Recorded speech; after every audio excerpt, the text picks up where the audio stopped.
provider. They'd pray with cupped hands like, I know everything I need comes from you. So they would pray with their hands up like, I know what I need comes. I know where it comes from. It comes from you. And this is the way they would pray. Keep your hands cupped for a moment. Lord, pour in everything that is needed individually. You're so respectful of our individuality, and you know that none of us are the same. We're all uniquely, beautifully, wonderfully created, different from each other, and that's why we're in a gap year.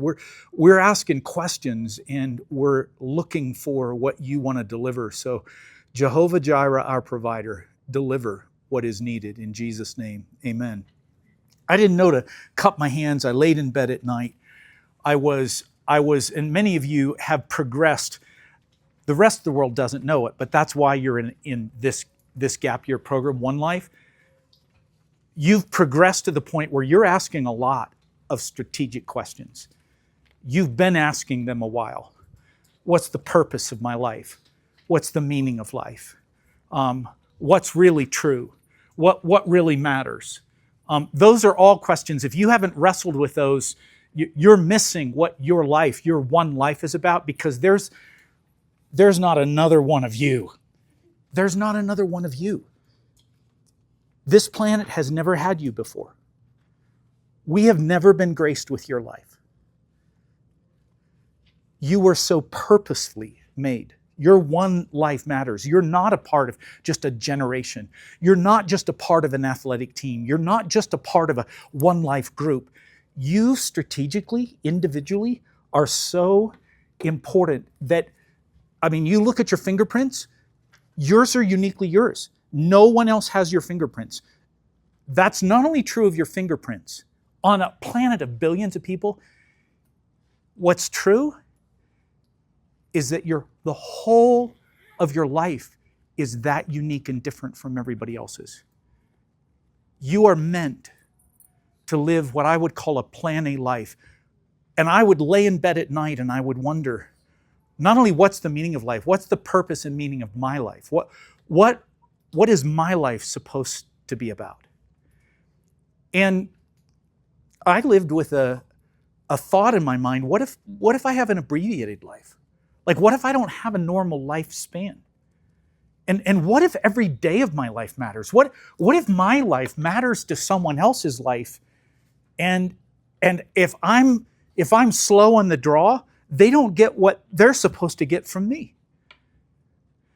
There were so many questions I would lay in bed at night thinking, and I didn't know where to find the answers. I didn't know who to turn to, because at that point in my life, and I don't know if you've done this yet, at that point in my life, growing up, what happened to me was I started paying attention to all the other people around me and the signals they were giving off. This is what matters. This is what matters. Oh, you want to have this. You want to wear this. You want to do this. You want to be a part of this. And if you are, then you'll be in and you'll be happy. So I did all that stuff.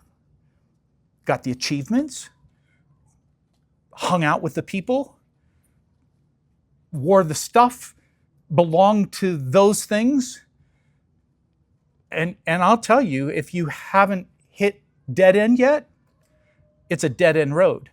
I would lay in bed at night and I would be miserable and I would think, what is the meaning and purpose of life? Because every person I've paid attention to, listened to, whether it was culturally or just societally in my young world, they're wrong.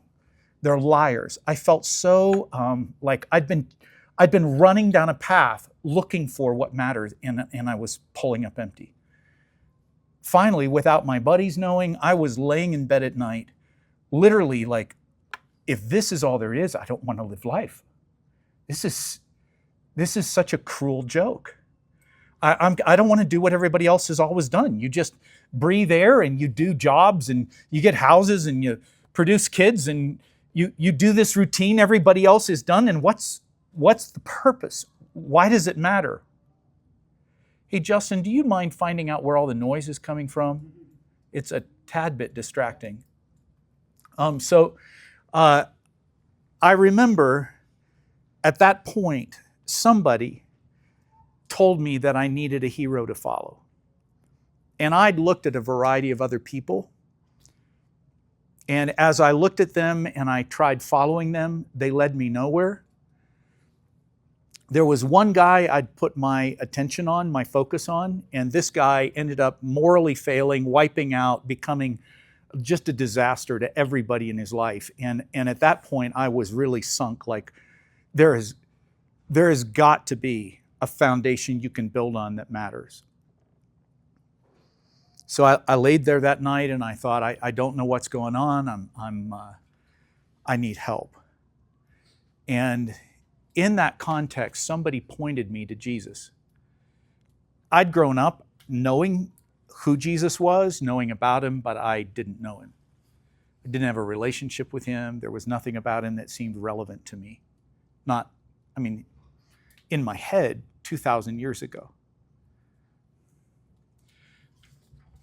But where I'm going to take you today is the fact that somebody took me to Romans 10:11, which says anybody who puts their trust in him will never be disappointed. And I'd been disappointed so much by so many people. Anybody in the room been disappointed by other people in your life?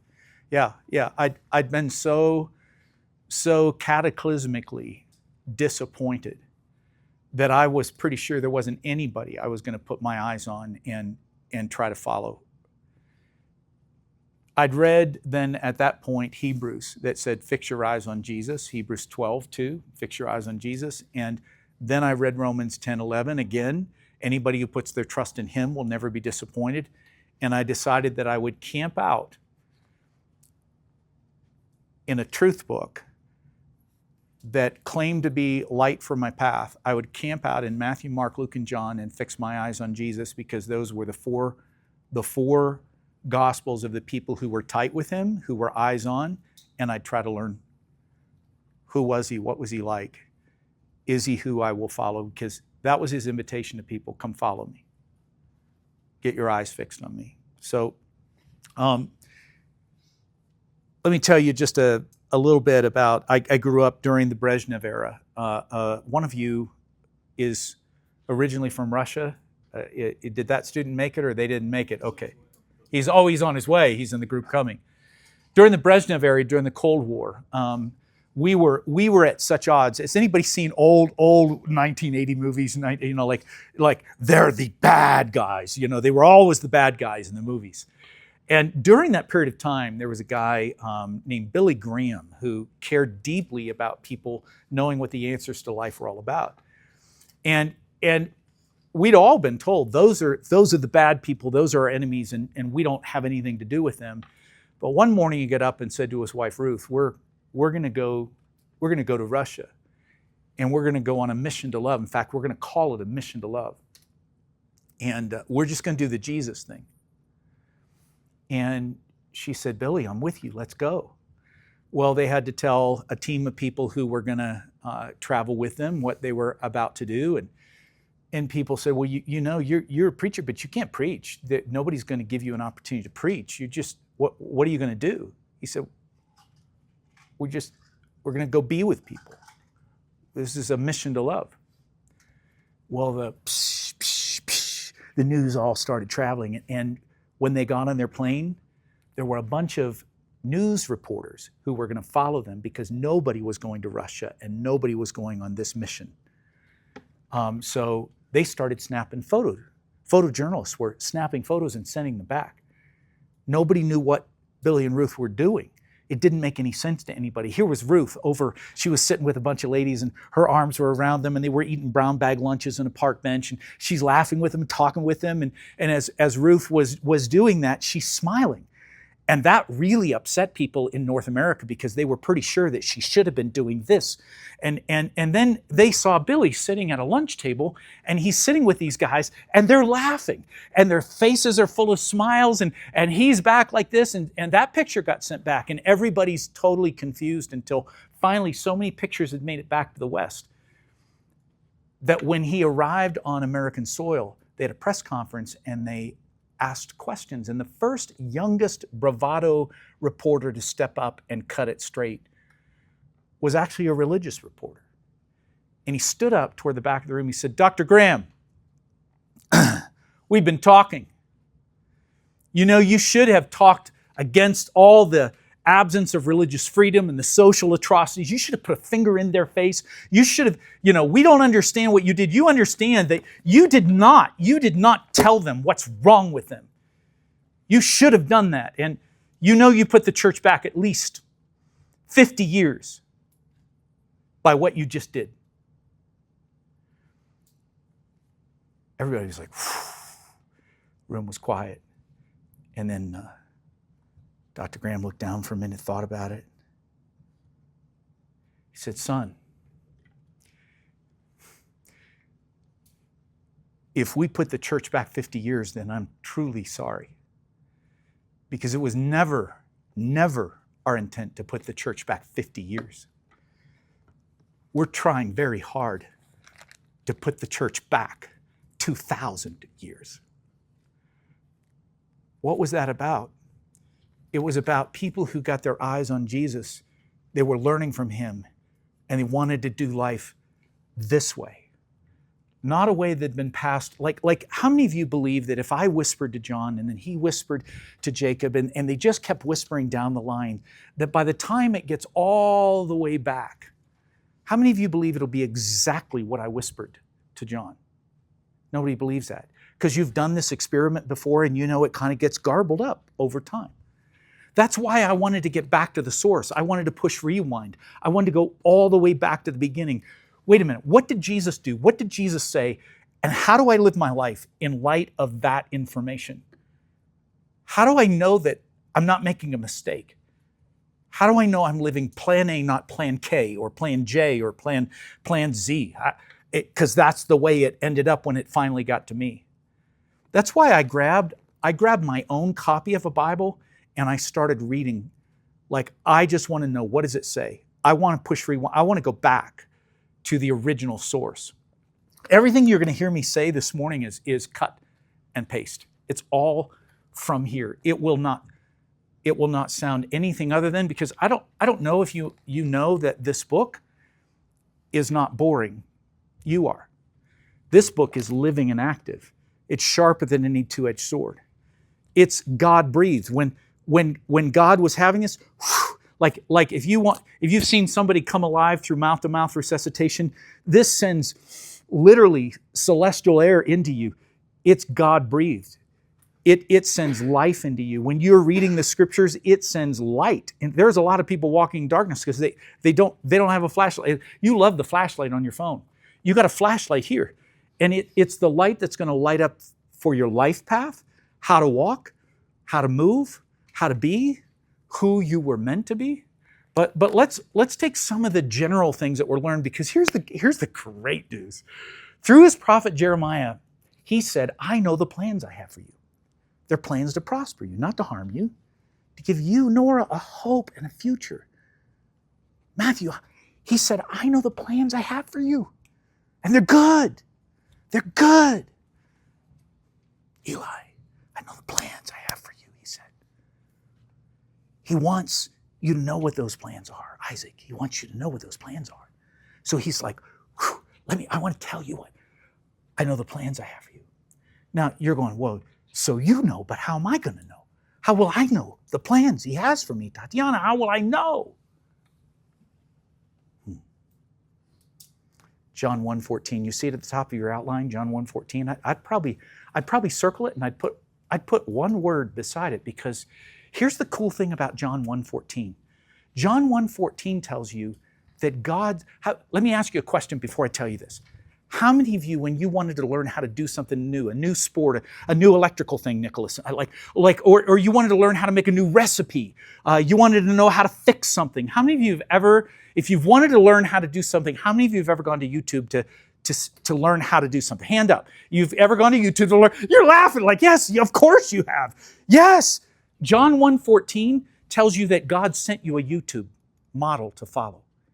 You go to YouTube because if you can see what it's supposed to look like, you get it faster. If you can see some dude doing it or some gal doing it, then you can catch it. You understand how to do it easier and faster. John 1:14 says the Word became flesh and lived among us, moved around. He didn't just go to a cross and die. He moved around, interacted, did life so that God so longed for us to understand how to live a planning life, He sent a YouTube model. Jesus was God's YouTube model. John 1:14 is proof of that. It says, we got eyes on the YouTube model. It said, the Word became flesh, lived among us. We beheld His glory. We looked at, we could see what it was supposed to look like, full of grace and truth.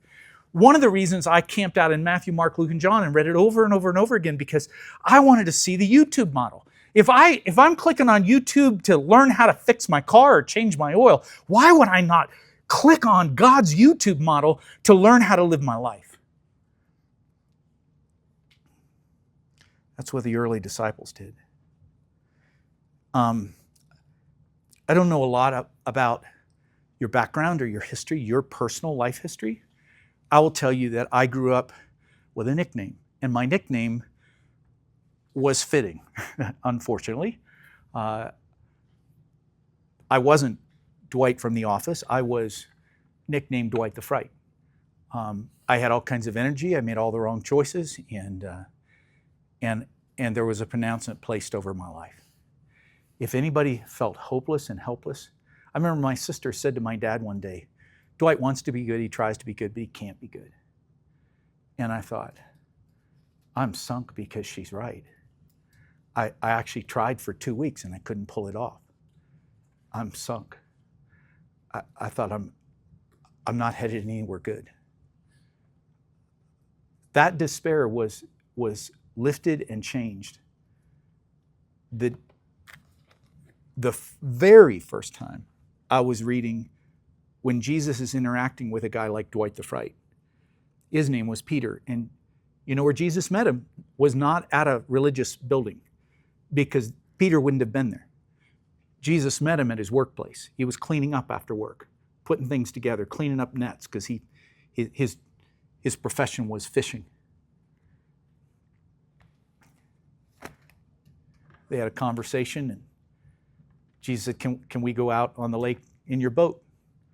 Well, of course, like, who wouldn't want to do that? Like, if we had a body of water out here and there was a boat, yeah, of course we'd want to go out in the boat on the water.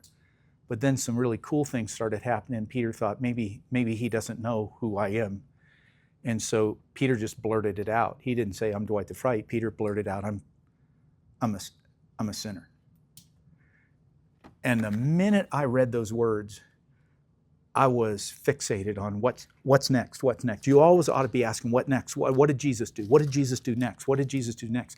And part of me is expecting, because I have this image of God, that if you're going to have a relationship with God, you have to change and fix yourself up for Him to love you. So I'm kind of expecting Jesus is going to say, then you need to get your act together. You need to, you ought to be going to the synagogue every week, and you ought to this and you ought to that, because I'd heard all those lists of good things that good people do. What blew me away was Jesus' response to, I'm a sinner, was, hey, let's hang out together. Why don't you come follow me? In other words, I'll be your YouTube model. You just get eyes on me, and I'll show you how to do things. I'll show you how to live life full of meaning and purpose. Because in John 10:10 it says, Jesus' very words were, I came to give you life full of meaning and purpose, John 10:10. I came to give you life full of meaning and purpose, not with a little bit of meaning and purpose, full of meaning and purpose. And that's what I was looking for. So when I see Him turn to a guy who makes a self-proclaimed announcement, I don't have my act together. And then I see Jesus said, let's hang out together. Come follow me. Fix your eyes on me. I'll show you how to live life. And Peter does it. I went, then there's hope. There's a chance for me. There's a way that I can learn how to live life full of meaning and purpose. What did Peter learn? What did the guys learn? What did they tell us that they saw? Well, most of you, let me just ask, show of hands. I'll put both hands up because I felt this way when I was a little kid, even before somebody gave me a bad nickname. I always, how many of you have wanted to live, like you want your life to count, you want your life to matter, you don't want to become extinct without significance, you want your life to matter? Hands up, how many of you want your life to count? Yeah, some two hands, some one hand, but all hands. I mean, of course you do. Can I tell you why you want that? You are hardwired with that desire. You want that because The one who created you, according to Psalm 139, he created you with that desire because you're supposed to. Your life is supposed to make an impact. That's why you have a desire for it. That's what Jeremiah 29:11 at the top of your outline, that's what it's saying. I know the plans I have for you. And his plans for you are different than his plans for you. And his plans for you are different than his plans for you. I know the plans I have for you. So when you get the opportunity for somebody to say, hey, why don't you come follow me and I'll show you how to live a high impact life because you want your life to make an impact. Well, the first thing you'll notice, it's in your outline. If you're going to live an ancient future plan for high impact living, the first thing that they noticed about Jesus is he was teaching them not an upfront. He was teaching them an up close plan. So let me demonstrate that for a minute because I've been speaking to you up front, but let me change my geography. So I'm changing my geography a little bit here. Need a little foot space here, just a little bit of foot space. So can I just ask you guys honestly, does this feel slightly more impactful than when I was up there? Would you say it's beyond slightly more impactful, Cam? God, yeah. Yeah. What's happening right now? What's happening right now is not up front. What's happening right now is up close. Jesus was Emmanuel. Anybody know what Emmanuel means? What's Emmanuel mean? Anybody know? God, what was that? God with us. God. Did you hear Jacob? God with us. Not God up front, God with us. God with us. You're so nervous, you're starting to chuckle and giggle like, what's he going to do? And I feel really on the spot. Do you know why? Because you didn't say you wanted to live an impressive life. You said you wanted to live an impactful life. You might impress from a distance, but you impact up close. You might impress from a distance, but you impact up close. That's worth writing down because you didn't say you wanted to live an impressive life. You said you wanted to live an impactful life. An impactful life. I want my life to make an impact. You might impress from a distance, but you impact up close. And some of you are going, wow, that's kind of a relief for me because, like, if I traded, like, you're getting nervous, but if I asked you to, like, do the next 5 minutes from up front, would you be cool with that? Could you speak for the next 5 minutes up front for me? You can speak about something, but there are many people who would tell you that the fear of public speaking is a worse fear than death.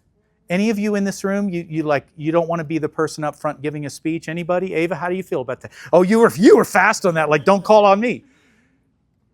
You think about it. These guys were not PhD scholars.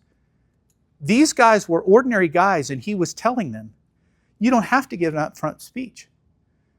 I'm going to model for you. He never taught them how to be public speakers. He taught them how to do up close. Give me images of Jesus up close. Give me an image of Jesus up close. Like, if you know anything about the Bible, give me a couple pictures of where do you have a picture of Jesus up close to people? Washing the disciples' feet.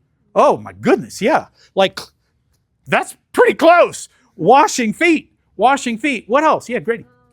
The one where he helped the woman, the person in the bed, to get up and walk again.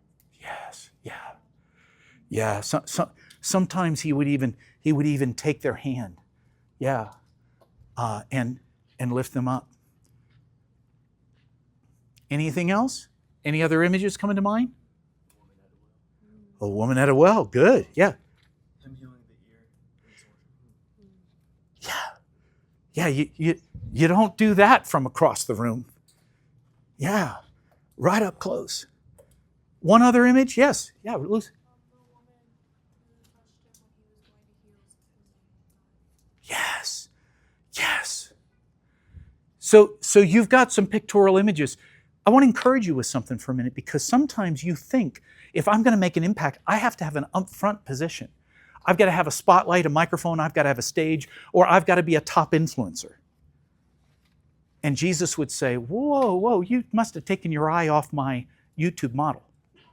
Because almost every single up-close picture you just gave me, he was one-on-one. He was one-on-one. Don't ever lose track of the fact that you can't really be up close to a crowd like you can be up close to one. And one of the reasons we're so attracted to Jesus is because we noticed he would take time, pronounce high value, one life. He would spend time with one life up close. It's encouraging for us, but it's also a model for us. Don't forget it's a model for you. When you get up close, things happen.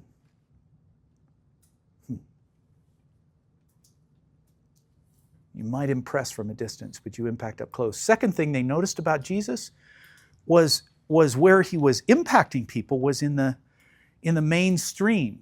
Mainstream. Not just up close, but in the mainstream.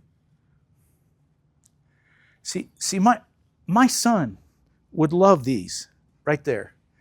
Nicholas's boots would just, my son was a Marine. He's now an electrician. And he understood because he grew up with a dad like me who pointed to the fact that, does anybody know what Jesus' profession was? Jesus was a what? He was a tradesman, a carpenter. He was a tradesman. You mean God so loved the world he sent a tradesman onto the planet? You know why? Because tradesmen get in people's homes. They get up close to people. Oh, you want this fixed? You need this electrical wire run? Oh, you need your mechanic, you need this done? You need somebody to help with your child? When you are in the mainstreams of life because of mainstream vocations, you know what I want to point out? If you read the book, remember, we're pushing rewind all the way back to the original. If you read the book, not one of the people that Jesus is going to change the world, we call them Jesus 12 what? Not one of them was a leading upfront rabbi. Not one of them was a graduate of a rabbi training school. Every single one of the ones that he was going to deploy to impact the world, to live a planning life, hey, James and John, you're running a small business. I could use a couple guys like you. Hey, Peter, come on. You just keep your eyes. You're going to figure this out. Come on. I need a fisherman like you.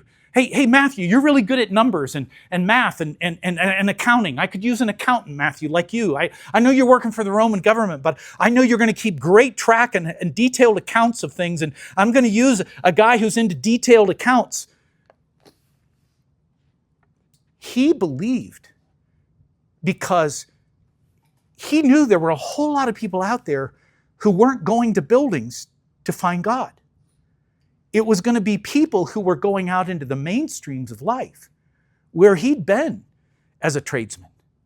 And he realized home after home, person after person, that there were people who were only going to feel the love of God, be introduced to the truth of God, if they had somebody coming into their everyday, everywhere world, their mainstream life.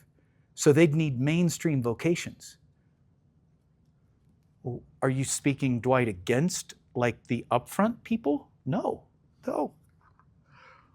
I'm living my life in this role too.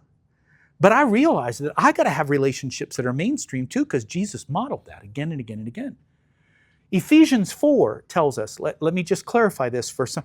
Any of you feel like God's maybe given you some speaking gifts? Any people that you feel like you're kind of a good speaker? Anybody?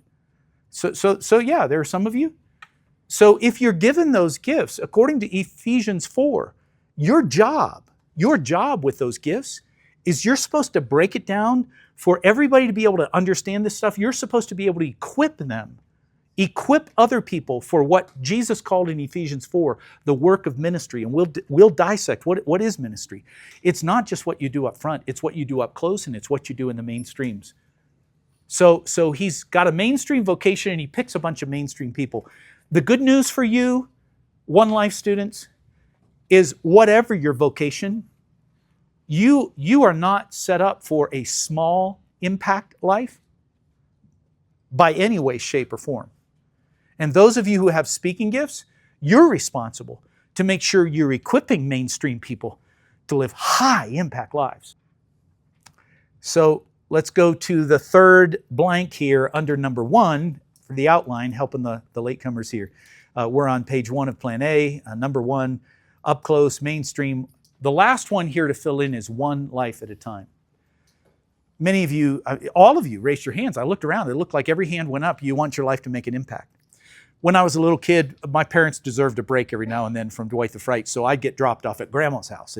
And Grandma loved me enough, she'd be willing to take me. You know, grandmas are, anybody have a good grandma? You know, grandmas are cool. So she'd be willing to accept me, you know, whatever, you know. But she usually had a plan for all my energy. So on one occasion, she reached up in her downstairs closet. She reaches up on a top shelf and she pulls down this great big tin that I don't know what it's full. And she brings this over her big dining room table and she dumps this thing all over, and it's full of hundreds of dominoes. You know what dominoes are, right? Dominoes. Full of hundreds of dominoes, and they just go sprawling. And she said, grandson, I'll just show you what to do. Has anybody ever lined up dominoes? Have you done this, lined up? So we start lining up dominoes. We're lining up all these dominoes. And then she shows me that you can create little Y formations. So I'm creating some of those, and that you can put little arcs on them and create little circles. And when you get down to the end of the table and bring it coming back. And the next thing I know, she's not even there because I'm so focused on these hundreds of dominoes. I'm going to get every single one in place. And she's off in the kitchen baking chocolate chip cookies. Anybody's grandma make better chocolate chip cookies than mine? I don't think so, but it's amazing how grandmas seem to know how to make good chocolate chip cookies. And I could smell it. About the time she's telling me cookies are almost ready, I get the last domino in place. There's hundreds on this table. I'm so proud of myself. I got them all set. Grandma, walk slow. Because she lived in one of these old houses. If you moved, the house moved, you know, it was such an old house. I said, walk slow. I don't want this thing to happen prematurely. She gets in beside me and I'm so excited. I get my finger out. You know what I'm going to do, right? I'm going to, and I get ready to touch that first domino on this edge of the table when all of a sudden my grandma's hand comes down on my arm and she pulls my arm back and she said, no, don't touch it. Not yet. I looked up at Grandma. She said, no. Grandson, I want you to pretend that you are so small. So small. Now, this was before the Disney movie Honey, I Shrunk the Kids. Like, she's way ahead of her time. I want you to pretend you're so small. All you can see is one domino. You don't see any others. You just see one. Grandson, don't ever forget, if you impact that one just right, it's going to impact another one. It's going to impact another one that will impact another one. You don't have to worry about number 13 or 23 or 59 or 107 or 342. You worry about the one that's in front of you and watch the domino ripple effect take place. Story after story I would read. It was like he didn't even see the crowd. He just saw her in front of him. He just saw this little girl in front of him. He just saw this guy that nobody had touched for years because he's a leper screaming, unclean, unclean. And he gets so up close, he puts his hand on his shoulder and touches him. And the impact, domino ripple, everybody sees this thing happen. And everybody's impacted by the one life that Jesus gets up close in the mainstreams, one life at a time. Read the book, you'll see over and over and over again. He impacts one, and it turns into many. That's even true of an Old Testament character named Abraham. In fact, in the New Testament, it says Abraham was but one, but he became many. Your life is meant to impact one life at a time. So the first thing the disciples started noticing when they fixed their eyes on Jesus was they noticed he kind of had a model by which he lived his life. His model was up close. By the way, why would that matter, up close? Let me ask you just, I want to know how much you know. How many of you know when you pray a prayer and you invite Christ, who's been outside your life forever and ever, knocking on the door of your life, Revelation 3:20, I stand at the door and I knock. If anybody will open the door, what does Jesus promise he'll do? Anybody know? If you'll open the door, yes, I'll come in and I'll be with you and you'll be with me. So when you invite him in, because you sense he's going, hey, why don't you let me in? And you invite him in. Where does he live from that point forward? What? In you. In you. Thank you. So that means when someone gets near you, up close, who are they getting near? I'm sorry. If they're getting up close to you and you invited him in, who are they getting up close to? They're getting up close to who? Jesus in you. Closer than they ever knew they were getting. Because maybe they've stayed away from buildings, but they don't know. 1 Corinthians 3:16, 1 Corinthians 3:16 says, don't you know you're the temple of God's Spirit? Nor when you invite Jesus in and somebody gets near you, you might be helping them with their hair. You might be helping them fix because they got a scrape on their knee. And this little girl doesn't know why you're helping her with a scrape on the knee, but she feels something that's coming through you. And she doesn't understand that, but that's Christ in you, what Scripture says is the hope of glory. You're up close to her, and so is he where he wants to be, because her knee is all bloody, and you're calming her, and you're bringing peace to her, and you're helping this little girl, and she is feeling the presence of something beyond you. Because when you do life up close in the mainstreams, one life at a time, you give people a chance to, what Scripture says, taste and see that the Lord is good. And that's what you wanted them to be able to do. You're like the appetizer, and they suddenly realize, I'm hungry for whatever she has, whatever he houses. I don't know what they have. I stood up from my third meal with a plastic surgeon in Denver who I met at a wedding reception. We're going through the food line at the same time. And the conversation that we had, two perfect strangers, he comes to me before the wedding reception is over and said, would you be willing to have lunch with me sometime? And I said, Sure, coffee, lunch. He said, well, maybe dinner, because I'd prefer that all my surgeries are behind and we just have open time. I'd love to talk more. Why did he do that, I thought? And I gave him my name and number. Sure enough, he calls. I have my first dinner with him. We sit over the table, we talk about things. One thing he said, and I stopped and said, hey, do you know that thing you just said is almost identical to something that Jesus said in the Bible? He said, what? I said, yeah, that one thing you said, it's almost identical. Like you're really close to stuff that he would teach and tell you.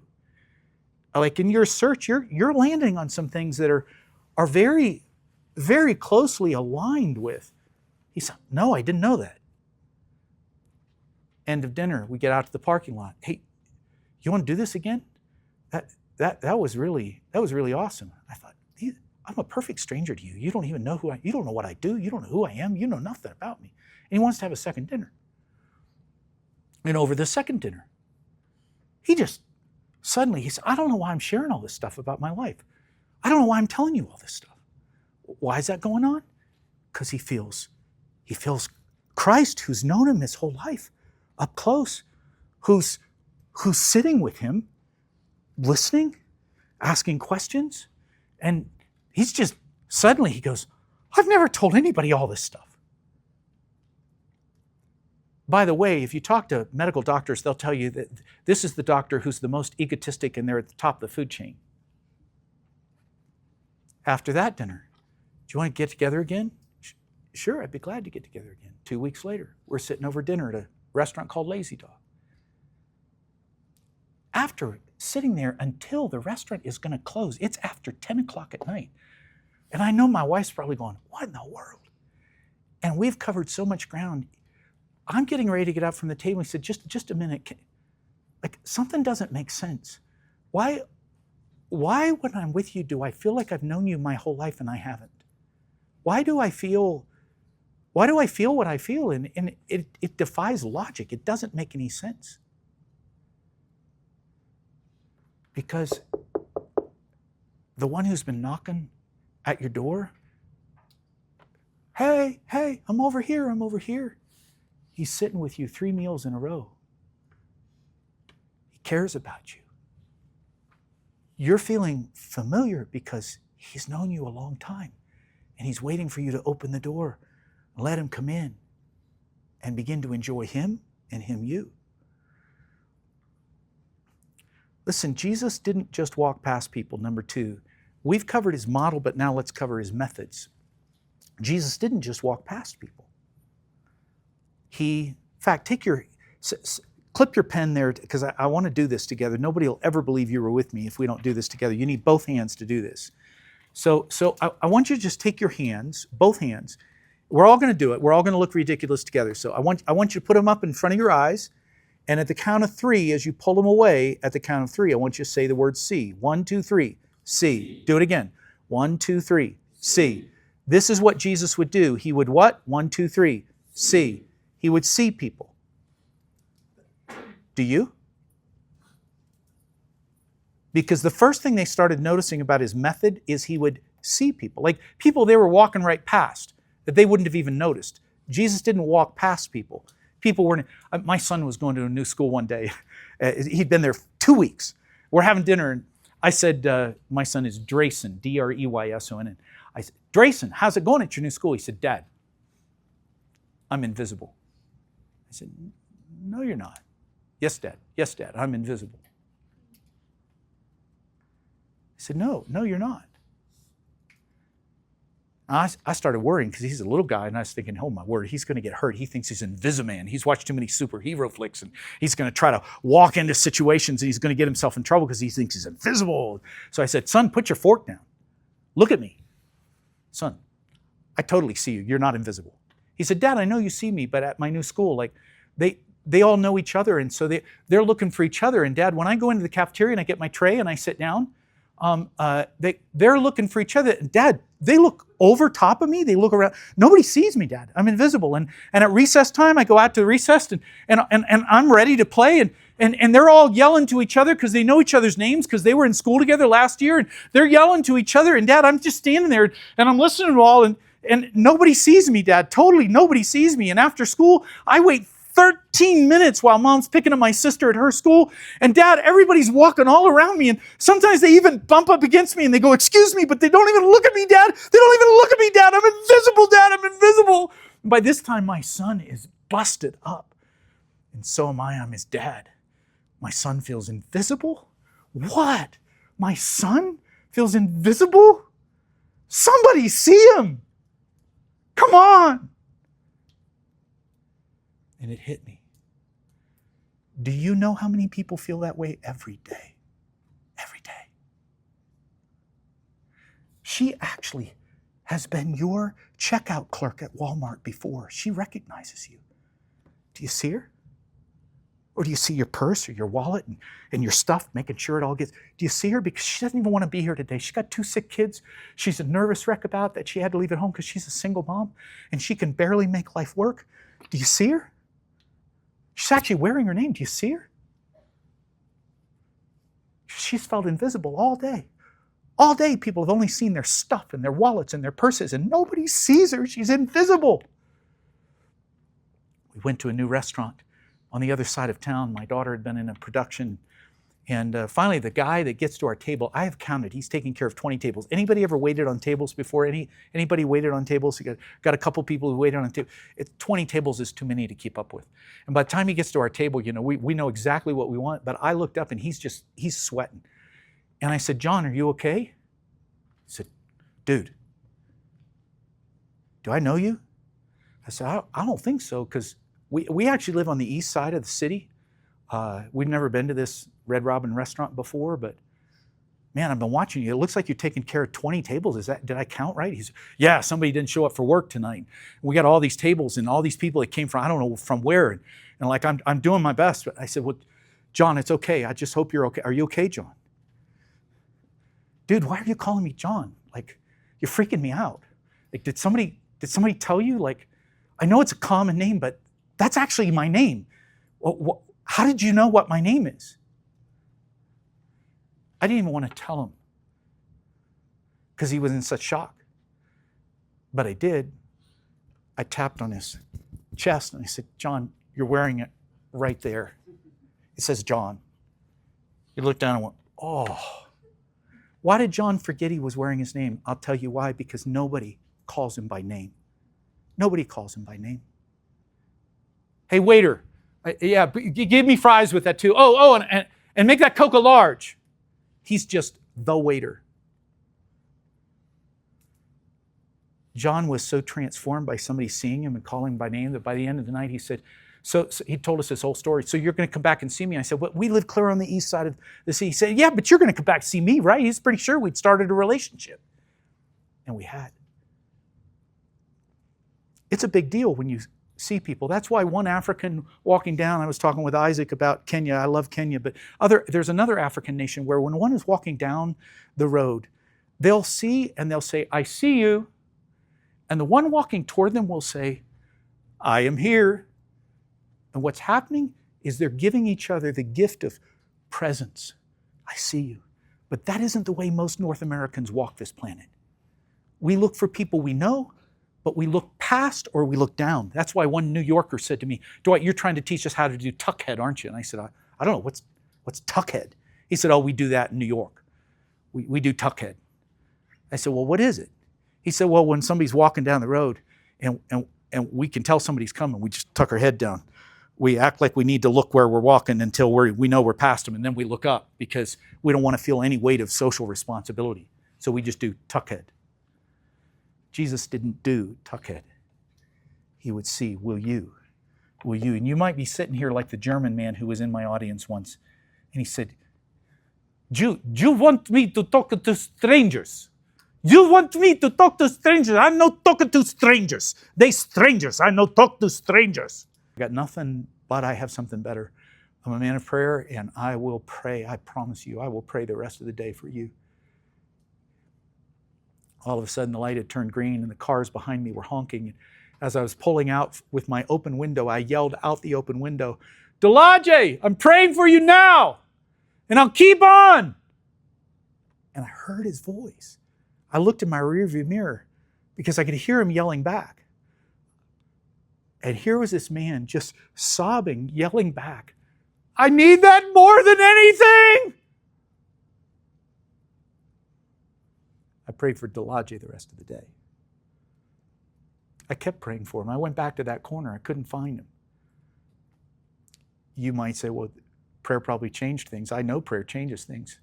But I do know, when you learn someone's name, hear me, you might be the first human on the planet who's ever brought their name before the throne of God. How many of you are sitting here because you had a praying grandma or mom or brother or friend or sister who prayed your name before the throne of God? How many of you think you're probably where you're at today because somebody prayed for you in your life? Do you know how many people, when you see and you stop and you learn their name, when you pray their name, you're the first person who's ever prayed their name before God? They don't have a praying grandma. They don't have a praying friend. You're the first one. And they were a stranger before you took the time to see and stop, Jesus style. And now they have somebody. You've said prayer changed your life. What kind of an impact could you have? Some of you have asked, how do you know my name? How'd you call me Cam? Because I prayed for you this morning. I don't know you, I don't know your life, but I know God has big stuff for you. I prayed for you, Tatiana, this morning. I looked at your picture and I stopped. I said, God, I know you have big plans for her.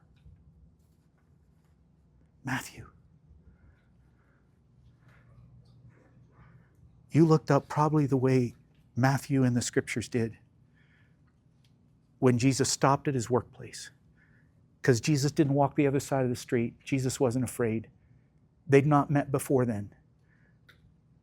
But at Matthew's workplace, Jesus showed up. Where you show up at people's workplaces, don't keep inviting them to a building. They're not ready for that yet. You are the building. You house the Spirit of God. He lives in you. Let him be up close. And Matthew wants you to know in Matthew 9:9, as Jesus went on from there, he saw a man named Matthew. Learn their names.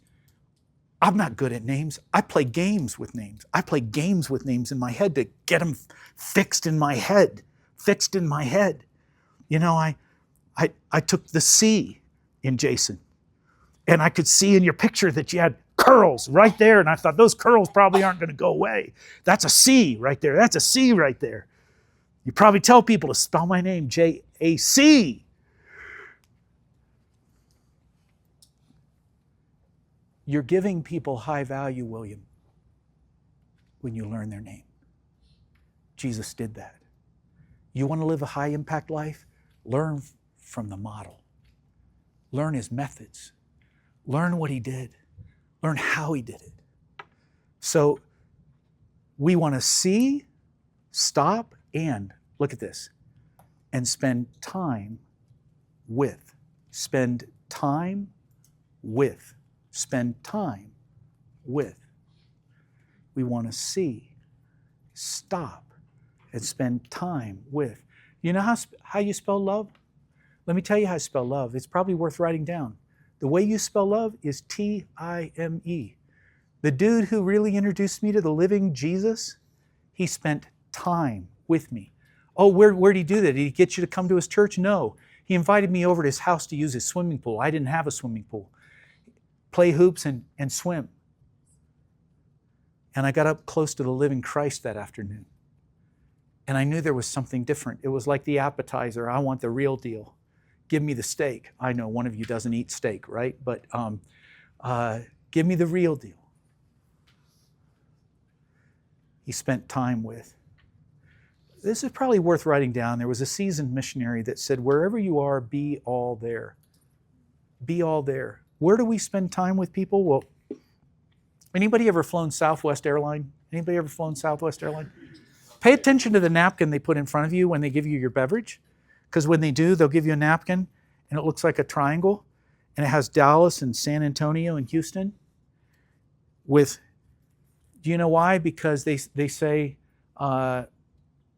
we were born on a napkin. What do they mean by that? Well, a couple people spent time with at a table and they were sharing ideas with each other. What if there was an airline that just ran between these three cities and we made it cheaper and easier for people? We didn't even give them seat assignments. We did things a little different and we did it with a smile and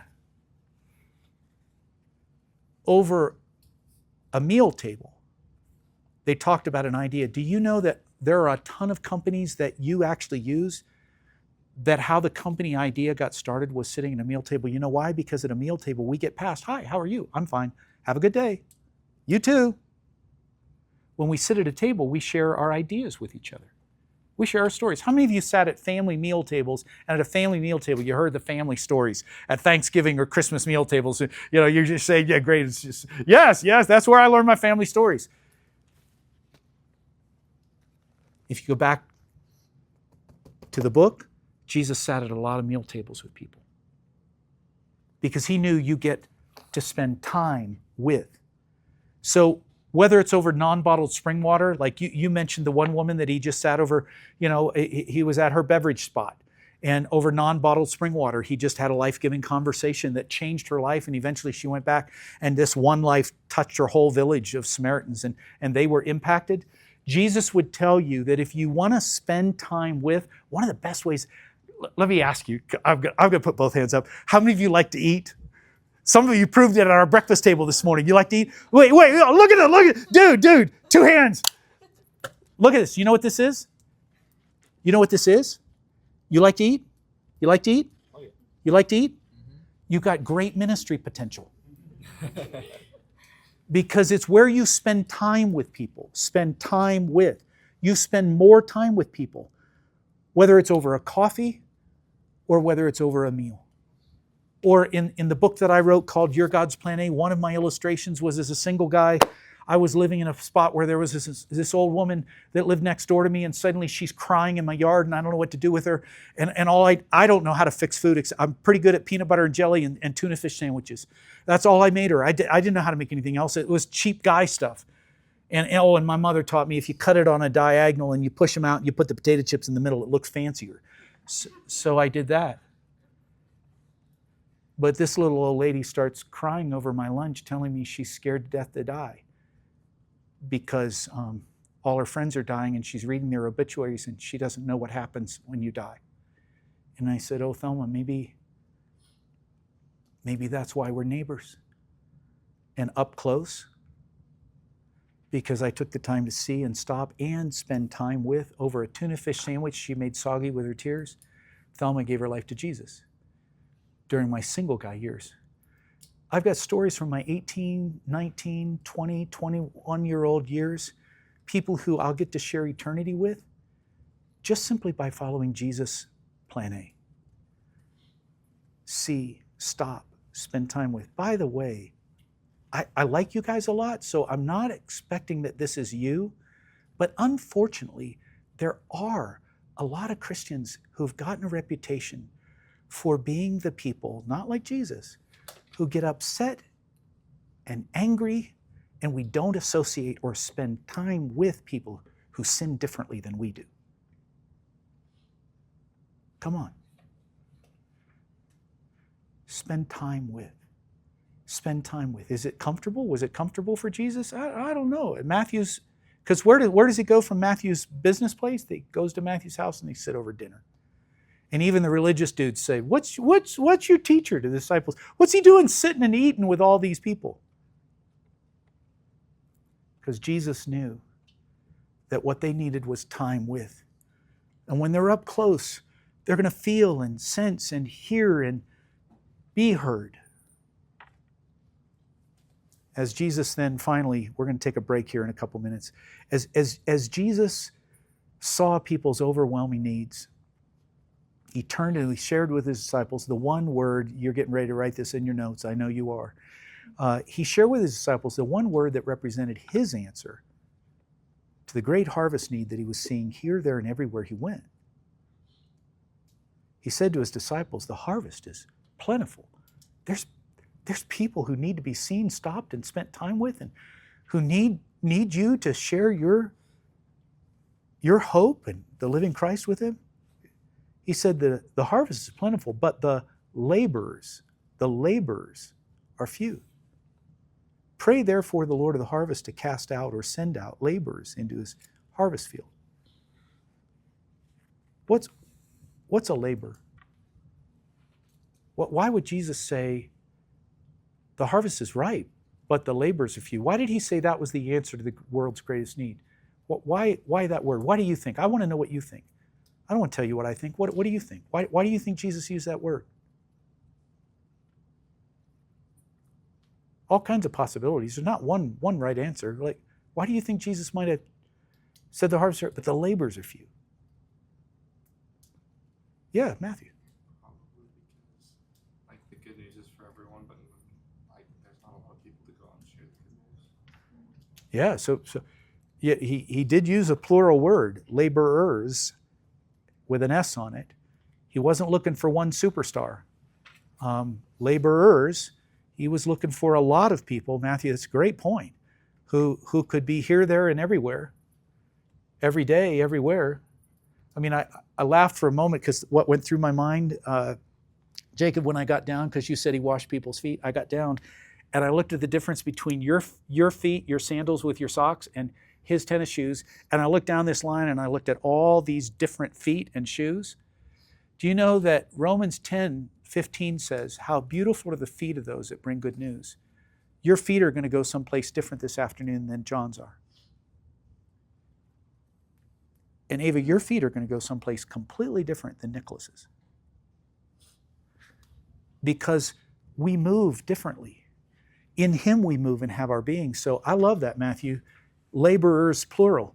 He needed more delivery agents because there's people here, there, and everywhere. He'd seen them everywhere. What else? Why do you think he used the word labor? I want to know what you think. Why else? Yeah. Because it's work and it can be hard. Oh, yeah. Tristan, right? Yeah. So it's work. It can be hard. Thank you. Because it sometimes takes people forever to get to that. You said you wanted to make an impact. You don't make an impact traveling easy street. You do stuff. You take initiative. You walk across with maybe your knees shaking like, I don't know that stranger, but I feel like the Spirit of God is telling me to go talk to that stranger over there across the room. And so you go there. I mean, Jesus probably, like everybody else, most everybody walked the opposite side of the street from Matthew because you know what he's doing? He's collecting money from them. Nobody wants to give their money to him because he's going to give it to the Romans. But Jesus went over to Matthew.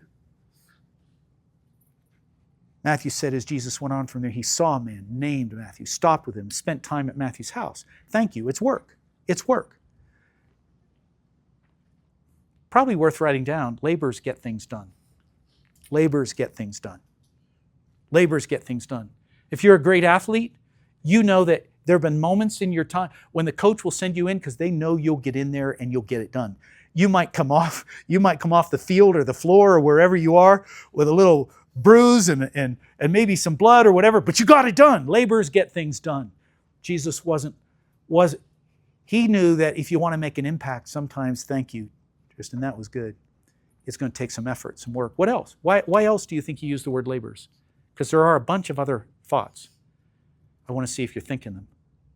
What else? Why do you think? Harvest ripe that labors. Yeah, Nora. What's that? Because the fruit of it is good. Yeah. The fruit's going to be good. And let's see. Labor is not just work, it's a mentality. It's a mentality. Yes. I kind of put an inscription over my head. My daughter has Colorado's #1 wedding hair and makeup business, but she would tell you if you asked her, so Dara, tell me what your identity. She's a kingdom laborer who happens to do hair and makeup for brides who want to be beautiful for their weddings. We have a couple Chick-fil-A franchise offices in our building. And if you were to ask one of the guys who graduated from our program here at Forge, he'd say, I'm a kingdom laborer with a Chick-fil-A chicken sandwich in my hand. That's what allows me to get up close to people. Whether it's the employees that work for me or the customers who come in to get them, I get the privilege of being up close to them. Jesus fed people because they'd spend time with. As he'd feed them, they could sustain and spend time with. So that's really good. Let me give you a couple other ideas for the word labor. I'll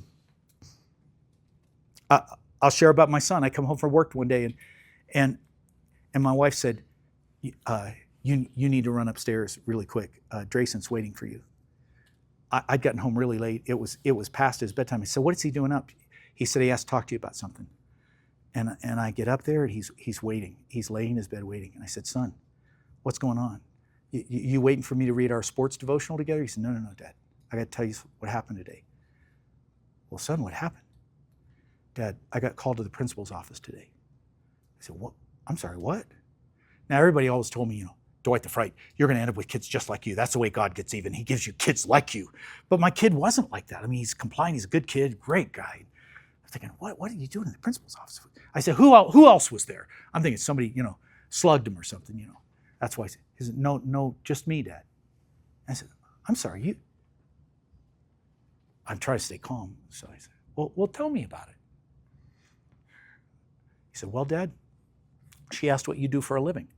And I told her you tell people how to love God and love other people. Because labor is an L, and my son had learned if you really want to impact the world, the very first thing you understand is the greatest gift you're going to give this world is your intimacy with God. You love God with all your heart, soul, mind, and strength. That's the first part of laboring. You love God with all your everything. Listen, you will not have an impact. You raised your hand, you want your life to make an impact.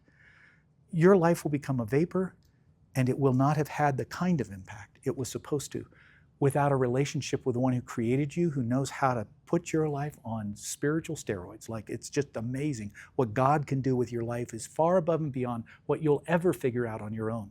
The greatest gift you're going to give this world is your intimacy with God. You need to know that. That's worth writing down and making a screensaver. The greatest gift I'm going to give this world is my intimacy with God. You know why that is? Why the greatest gift you're going to give this world is your intimacy with God? Because as great as you are, and I like you guys a lot. Like, I'm having fun looking at you because you guys are great. But as great as you are, the world doesn't need us. They need Him. But the more we've been with Him, Reuben, the more He shows up where we show up. And they have an encounter with Him. That's the goal. So your intimacy with God becomes the greatest gift you're going to give to them, because then it isn't just you they get Him through you. As you're up close and Christ housed in you, they get their first opportunity to taste and see the Lord is good. So the first part of the labor zeal is to love God with all your everything. And the second part of the labor zeal is to love the person that your feet are near in any given moment. That's your neighbor. Your neighbor is not who you have a geographical address next to. Your neighbor is wherever your feet are, who's near you in the moment. And the person might be a stranger, but they're your neighbor in this moment. They're the person you're... Listen, Jesus didn't have a physical address, right? He was moving around. He was an itinerant. Everywhere he went, he had a different neighbor. You're traveling in this one life year. Do you know God may be already looking at the schedule ahead and hoping that there's some places that you're going to land, that some of you, He looks at your feet, how beautiful are the feet that bring good news. He hopes you're not going to be as hungry for the sandwich you're going to stop at that restaurant for as the person who is in there at the very same time you are, and they've been crying out to the unknown God, if you really exist, will you let me know that you see me? And suddenly you are there to get a sandwich, but you see them, and suddenly you stop and you spend time. So my son said to the principal, ma'am, my dad teaches people how to love God more and love other people better. And she said, Dad, that's the problem. I'm not supposed to do that. She told me I am not supposed to do that at recess. I'm not supposed to do it in the cafeteria. I'm not supposed to do it in our classroom. Dad, she even told me that I'm not supposed to do it at the park or in our neighborhood, and she only in a church building or inside our house, and she's the boss of the school. Now, some of you are sitting there calculating, as I was, and I said, son, are you an American citizen? And he said, Dad, now he's a little guy, what's that have to do with what I just told you? I said, well, quite a bit, actually. So far, at least, we have something called freedom of speech and freedom of religion, and you can talk about wherever you are. You have that opportunity. Then he couldn't wait to school the next day, so then we talked about diplomacy and how we'll walk that out. 2 weeks later, we're sitting at the dinner table, and he said, Dad, Tommy gave his life to Jesus in the cafeteria today. I said, what? I said, tell me about it. He said, Dad, I had my tray, and I walked into the cafeteria, Dad, I don't know who couldn't see him. I could totally see him. He's sitting all by himself, Dad. I could see him. So, Dad, I walked over with my tray to where Tommy was sitting, and I what? Come on, you guys. I did what? Come on, yeah, I stopped. I said, Tommy, you want somebody to sit with you? Dad, he did. He's a new kid. I sat down with him, and Dad, what? Time. Oh, you're so good. I spent time with Dad, and we talked about everything. We even talked about Christmas, and then we talked about Christmas. Dad, he never heard about the nativity. He didn't know about Jesus or anything. And so I told him everything. And he said, how did I know? And I said, well, probably because I'm supposed to tell you, Tommy. Dad, he prayed with me right there, like in the cafeteria. We got to get him a Bible. They don't have a Bible at their house, Dad. Tommy gave his life to Jesus. Now, my son was in 2nd grade. Can I ask you something? Do you think my son in that instance was a laborer? The kind of labor Jesus was talking about? How many of you think my son was a laborer? Well, let me tell you one other fast story. I get home from a trip. We have a leak in our roof. There's a big water spot. I yelled, my wife, what is this? She said, I don't know. We must have a leak in our roof. So I very quickly start making telephone calls. She said, there's a terrible storm coming tonight. It may cause some of the roof to fall in. That is really bad. I said, we got to get this done. And so I start making calls. 7th call, the guy answers, hello, this is James the roofer. How can I help you? And I said, well, James, I hope you can help me. This is, we live on the east side of town. We apparently have a leak in our roof. He said, well, I actually have a job out there today, like probably by 4 o'clock or so I could stop by. It's going to be daylight for quite a while after. If it's not too bad, maybe I could repair it before the storm. I said, then we're on. Please come. Here's my address. If you ever talk to somebody on the phone, you have a visual image of what you think they look like? So I got a visual image. I'm pretty sure this is James the roofer. So when the doorbell rings at 3:58 and I go to open the door, it's not who I think it is, because this is a regular dude. He's standing there with holes all through his jeans and t-shirt, and he's got a bandana holding his long ponytail back, and I think, oh, this isn't him, because I don't even see, it doesn't even say James the roofer or anything here, but his hand comes out and he says, hello, I'm James the roofer. I'm here to fix your roof, sir. I said, whoa, James, I recognize your voice. Come on in. And I show him he said, oh, sir, that looks bad. Let me crawl up in the roof and I'll give you an estimate. Comes back down, gives me an estimate, very fair price. And I said, James, we're on. Can you fix it? Yeah. He said, sir, I think I can. I can get it done probably an hour and a half.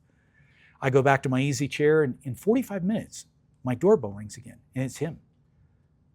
James, is there a problem? No, sir. No, there's not. It's repaired, and if it ever gives you trouble, you call me. I guarantee my work. I'll be back for free.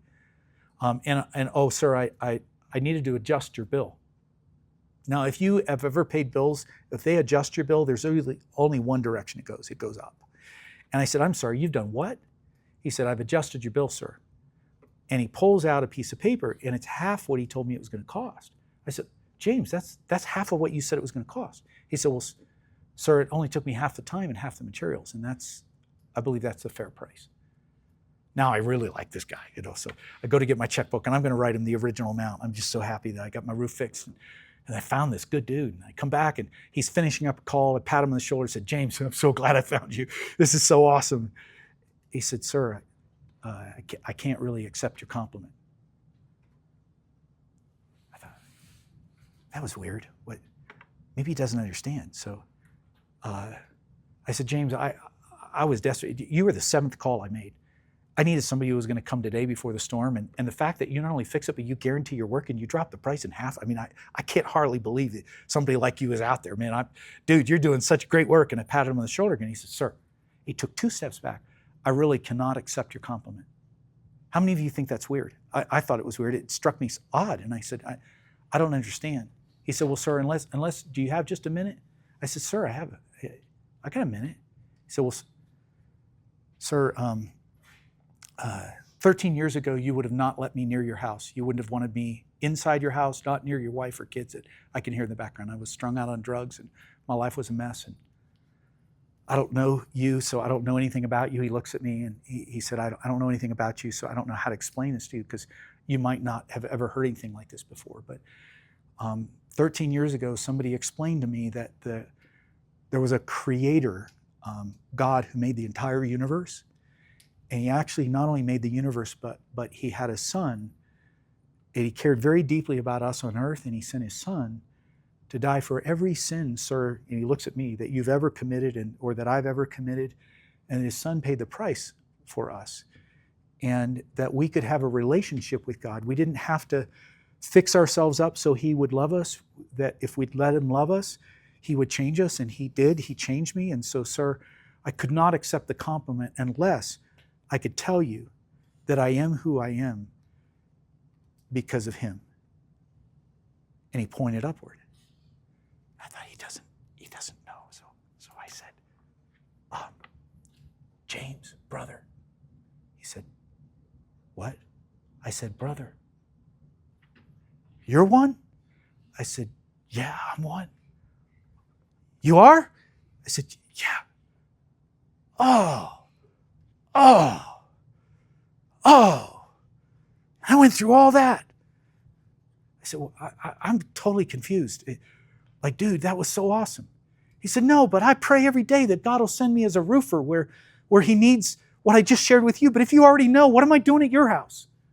And I said, well, because I needed my roof fixed and you're a roofer, and it kind of made sense to me that, to call a roofer. He said, yeah, but I pray that God will send me where people have never heard what I just shared with you. I said, James, that's so cool.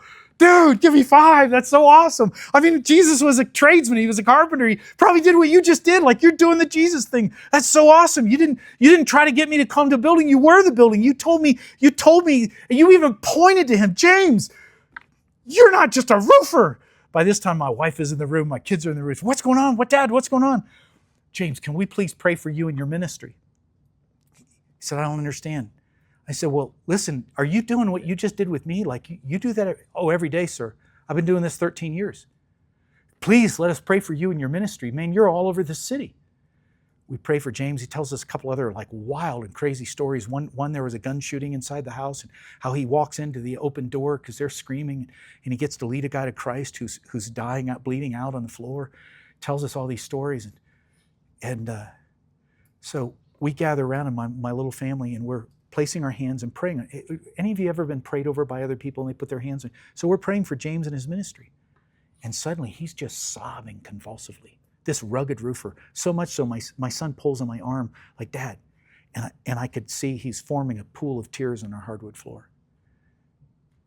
When we finished praying, James turned around, pulled his bandana out of his pocket, and said, sir, I'm sorry I lost it like that in front of your family. I don't usually lose it like that. I don't know what's wrong with me, but that really moved me. Like, I've been doing this 13 years, and no one has ever validated my ministry before today. 13 years, and no one has ever validated James the Roofer's ministry before today. Why is that? Because if you look at the bottom of the page, People don't understand kingdom laborship is broader than vocational ministry. It embraces the challenge of invading every facet of society with the values of the kingdom incarnated in the lives of ordinary kingdom laborers. Go to the pause section, the way we see ministry together. Unfortunately, in recent years, number one, we haven't valued ministry potential in ordinary people, in ordinary places the way Jesus did. Underline like Jesus did, like Jesus did. Jesus would have validated James the Roofer. He would validate you. He would validate me. Number two, instead, for some odd reason, we've placed higher value. Number two, we've placed higher value on ministry done in religious places by well-known or highly gifted people who make a living doing ministry. Number three, are these ministry ideas based on God's written and incarnate word? What is ministry? Ministry is just, write it down, attending needs. Ministry is just attending needs. Are they hungry? Get them something to drink. Get them something to eat. Are they freezing to death? Get them a coat. Jesus said, when you've done it unto these, you've done it unto me. What is ministry? It's attending needs. It's meeting people at their point of need. Children who needed loved and held, Jesus held them. The disciples tried to get them out of the way thinking it wasn't important. Jesus said, let the children come to me. What is ministry? It's attending needs. These children needed held. They needed to feel the warmth of God's love wrapped around them in Jesus' arms. Who's equipped to minister? You're telling me that Drayson, my son, as a grade school, how many of you believe James the Roofer was God's labor? Yeah. So hopefully you'll get over the preoccupation of our modern methods that aren't very well informed by the book or the YouTube model Jesus sent.